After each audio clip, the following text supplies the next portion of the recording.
Today we are going to learn about days of the weeks. Let's get started. There are 7 days in a week.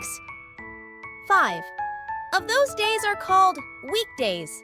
Monday, Tuesday, Wednesday, Thursday, and Friday. The last 2 days are called the weekend. Saturday and Sunday.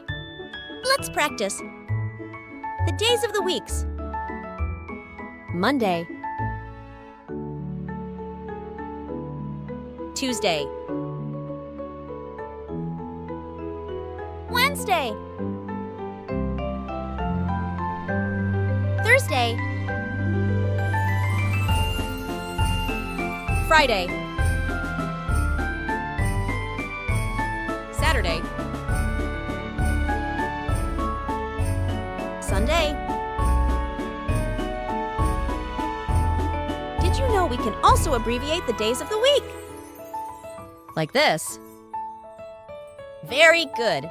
Now you know about the weekdays' names.